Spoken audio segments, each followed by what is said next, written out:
वहीं ईरान पर इजरायल भी ताबड़तोड़ स्ट्राइक कर रहा है। ईरान की राजधानी इजरायली हमले से दहल गई है।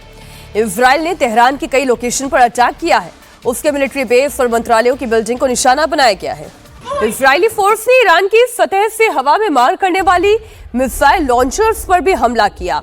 इस हमले में मिसाइल लॉन्चर्स तबाह कर दिए गए हैं। इजरायल का ईरान के विदेश मंत्रालय पर भी अटैक की तस्वीरें आई हैं। इस हमले में ईरानी विदेश मंत्रालय की बिल्डिंग तबाह हो गई है। इसके साथ ही इजरायल ने ईरान के कई और सरकारी मंत्रालयों पर भी बम गिराए हैं। ईरान के विदेश राज्य मंत्री ने मंत्रालय पर हुए हमले की तस्वीरें साझा की। इसमें इमारत को भारी नुकसान हुआ है। तबाही की तस्वीरें साफ दिखाई दे रही है। तेहरान स्थित विदेश मंत्रालय की यह इमारत जिसमें अच्छा खासा नुकसान हुआ है। इधर इजरायल के हमले में ईरान के रक्षा मंत्रालय पर भी बमबारी की तस्वीरें सामने आई।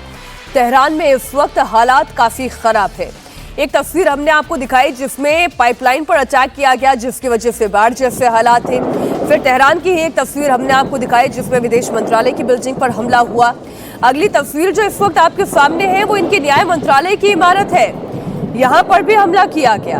इतना ही नहीं, अलग अलग मेन ऑफिसेस, मेन बिल्डिंग्स, इतना ही नहीं मिलिट्री इंस्टॉलेशंस को भी निशाना बनाया जा रहा है। उसकी भी तस्वीरें हम थोड़ी देर में आपके सामने रखेंगे। लेकिन फिलहाल ये तस्वीर आप देखें तेहरान में, जहां पर न्याय मंत्रालय की बिल्डिंग पर यह हमला किया गया और धुआं उठता हुआ इस वक्त आपको दिखाई दे रहा है।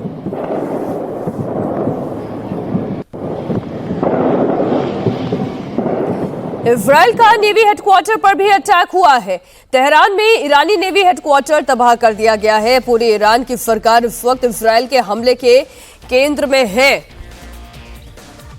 ये एक ऐसी जंग है, इजरायल ये जानता है कि ईरान अपने आप को परमाणु संपन्न देश बनाने के लिए लगातार प्रयासरत है। और अगर ऐसा होता है तो सबसे बड़ा और सबसे पहला खतरा इजरायल के लिए ही पैदा होगा। और जब अस्तित्व पर संकट मंडराता है तब हमला और भीषण हो जाता है। और यही वजह है कि इजरायल की तरफ से ईरान पर एक के बाद एक भयंकर अटैक किए जा रहे हैं। न सिर्फ उनके इंपॉर्टेंट इंस्टीट्यूशंस पर अटैक है बल्कि साथ ही साथ मिलिट्री इंस्टॉलेशंस पर भी अटैक है। नेवी हेडक्वार्टर की तस्वीरें आप देख रहे हैं जिस पर अटैक किया गया। धुएं का गुबार यहां से उठता हुआ दिखाई दे रहा है।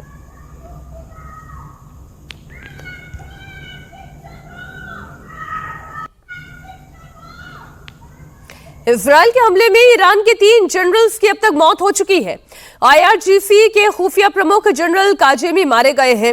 आईआरजीसी के डेप्यूटी खुफिया हेड की भी हमले में जान चली गई है।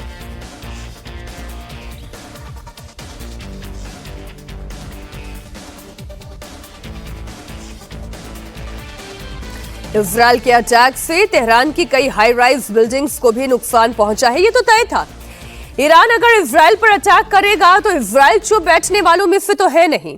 वो हमेशा एक हमले का जवाब 10 हमलों से देता है और वही इस वक्त ईरान और इजरायल के बीच में देखने को मिल रहा है।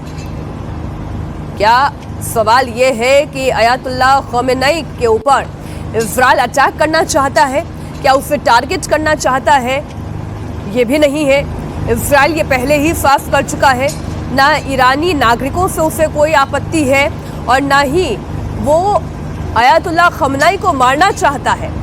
लेकिन हाँ, वो तख्ता पलट जरूर देखना चाहता है और उसके पीछे कारण बड़ा ही स्पष्ट है।